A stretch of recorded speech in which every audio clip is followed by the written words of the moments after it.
కుమ్రంభీం ఆసిఫాబాద్ జిల్లా కేంద్రంలోని కలెక్టరేట్లో నిర్వహించిన ఇందిరమ్మ కుట్టు మిషన్లు, ఇందిరమ్మ ఇళ్ల రెండో విడత పత్రాల పంపిణీ కార్యక్రమం రాజకీయ వేదికగా మారింది.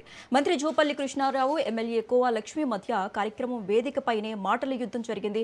ముందుగా మాట్లాడిన ఎమ్మెల్యే కోవా లక్ష్మి తాను ఎమ్మెల్యేగా ఉన్నప్పటికీ ఇందిరమ్మ ఇళ్లతో పాటు ఇతర ప్రభుత్వ కార్యక్రమాల్లో అధికారులు ప్రోటోకాల్ పాటించడం లేదని ఆరోపించారు.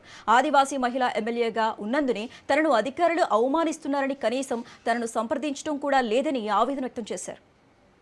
మరి జూపల్లి ఇన్ఛార్జ్ మినిస్టర్గా వచ్చారు. మేము గౌరవించేసి ప్రతి ఆయన ఎమ్మెల్యే వ్యాఖ్యలకు మంత్రి జూపల్లి కృష్ణారావు బదులిచ్చారు. గత ప్రభుత్వం చెప్పిన అప్పులతో రాష్ట్ర ఖజానా ఖాళీ అయిందన్నారు. అయితే 2018లో తాను కూడా టీఆర్ఎస్ ఎమ్మెల్యేగా ఉన్న సమయంలో ఆసిఫాబాద్లో 1400 ఇళ్లు మంజూరైనా ఒక్క ఇల్లు కూడా పూర్తిగా నిర్మించలేదని మంత్రి వ్యాఖ్యానించడం జరిగింది. ఇరువురి మధ్య మాటలు తీవ్రం కావడంతో ఈ కార్యక్రమంలో ఉద్రిక్తత నెలకొంది. మంత్రి మాట్లాడిన తీరుపై ఎమ్మెల్యే కోవా లక్ష్మి ఆగ్రహం వ్యక్తం చేస్తూ, ఒక మంత్రి అయి ఉండి మీరు మాట్లాడే పద్ధతి ఇదేనా అంటూ కార్యక్రమం మధ్యలోనే వెళ్లిపోయారు.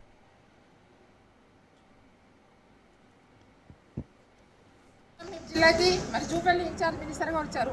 మేము గౌరవించేసి ప్రతి ఆయన వచ్చినప్పుడు కూడా మేము రావడం జరుగుతుంది. అలా రిసీవ్ చేసుకొని మేము కూడా మరి మీటింగ్కి పాల్గొంటున్నాం.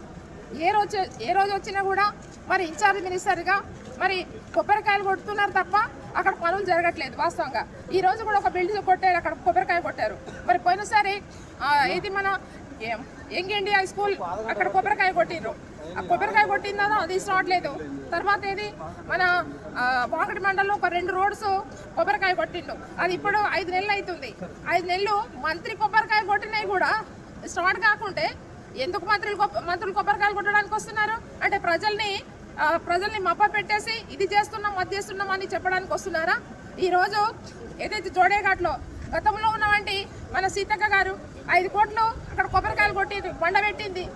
ఇప్పటి వరకు అది దాన్ని స్పందించింది లేదు, చేసింది లేదు. ఇప్పటి వరకు అది పని స్టార్ట్ చేసింది కూడా లేదు. ఏ రోజు ఎక్కడ పట్టించుకుంటున్నారే? ఈ రోజు ఆసిఫాబాద్ నియోజకవర్గంలో గత ప్రభుత్వం గురించి మాట్లాడుతున్నారు జూపల్లి గారు. ఎట్లా మాట్లాడుతున్నారు ఆయన? ఈ బిల్డింగ్ ఎవరు కట్టించారే? కేసీఆర్ గారు కాదా? ఇవాళ మెడికల్ కాలేజ్ తెచ్చింది కేసీఆర్ గారు కాదా?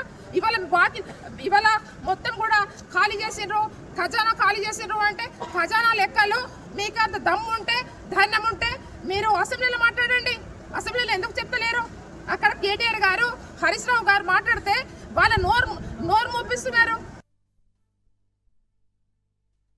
మరొక 10 కోట్ల రూపాయలు ఆసిఫాబాద్ నియోజకవర్గానికి టూజర్ ద్వారా వచ్చేసారి వచ్చినప్పుడు నేను స్వయంగా విజిట్ చేసి అది జోడేగాడైనా ఇంకోటైనా 10 కోట్ల రూపాయల నిధులు ఒకటి ఆసిఫాబాద్ నియోజకవర్గానికి, కోవా లక్ష్మి గారి నియోజకవర్గానికి, అంటే మరొక 10 కోట్ల రూపాయలు బీజేపీ ఎమ్మెల్యే గారు ఉన్న చేస్తా. నాకు ఇప్పుడు ఇంకా మాట్లాడి చాలా ఉన్నాయి కానీ నేను వారిని బాధపడదలుచుకోలేదు కాబట్టి నేను మాట్లాడదలుచుకోలేదు. ఎందుకంటే రెండవది నాకు హైదరాబాద్ లో ముఖ్యమంత్రి గారి బ్యాంక్ పని ప్రోగ్రామ్ ఉంది. ఈ రోజున గౌడ సోదరులు మళ్ళీ కూడా ఇప్పుడు 2000 పేదవాళ్లకు లేని వాళ్ళకి ఏర్పాటు చేస్తాను.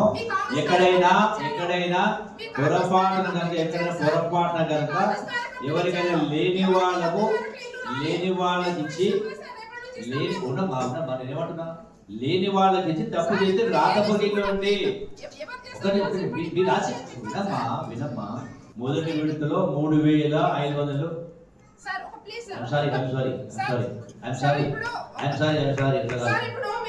చెప్తున్నారు సార్, పోయినసారి 3500 ఇల్లు మా ఆసిఫాబాద్ కాన్స్టిట్యూన్సీకి ఇచ్చారు. ఎన్ని ఇల్లు కంప్లీట్ చేశారు అధికారులు చెప్పండి. చెప్పండమ్మా, ఎందుకు పెండింగ్ ఉన్నాయి? 3500 ఇల్లు మన కాన్స్టిట్యూన్సీ ఆసిఫాబాద్ కాన్స్టిట్యూన్సీకి ఇచ్చారు. ఎన్ని ఇల్లు కంప్లీట్ చేశారు చెప్పండి. మంత్రి గారు కూడా చెప్పండి.